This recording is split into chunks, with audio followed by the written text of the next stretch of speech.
Do not be conformed to the pattern of this world, but let God transform you into a new person by changing the way you think.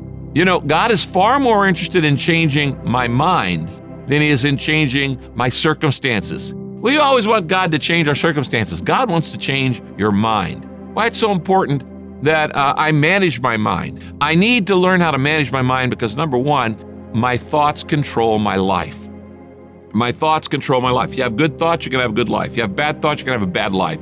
If you have sick thoughts, you're going to have a sick life. If you have sinful thoughts, you're going to have a sinful life. Be careful how you think. Your life is shaped by your thoughts. We control what we eat. We control what we believe. We control what we drink. But we don't always control what we allow in our minds.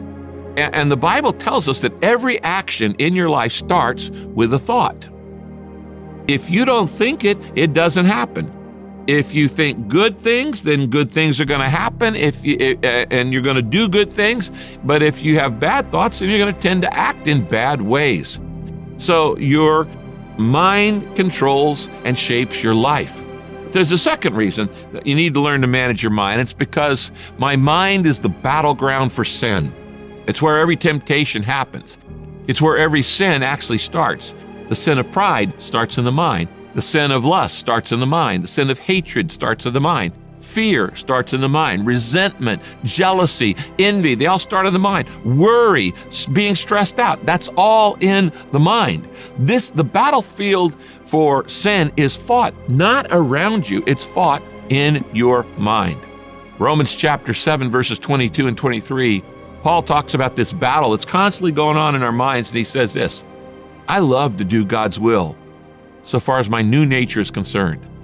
But there's something else deep within me that is at war with my mind, and it wins the fight, and it makes me a slave to the sin within me. Paul says, in my mind, I want to be God's servant, but instead I find myself still enslaved to sin, the habits and the hurts and the hang-ups that mess up our lives.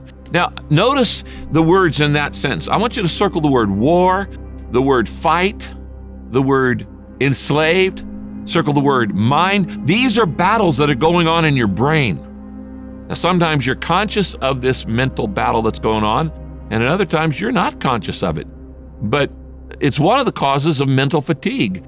We're in a constant battle for your mind, and your mind gets tired because of the battle of things you want to think and things you don't want to think. The reason this battle is so intense is because your mind is your greatest asset.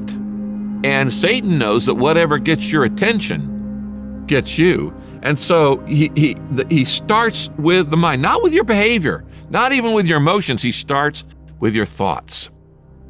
A managed mind, it's the key to peace. It's the key to happiness. It's the key to life. An unmanaged mind leads to tension. A managed mind leads to tranquility.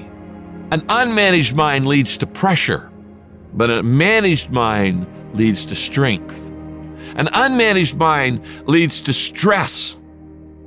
If I want to learn how to manage my mind, I must feed my mind with truth.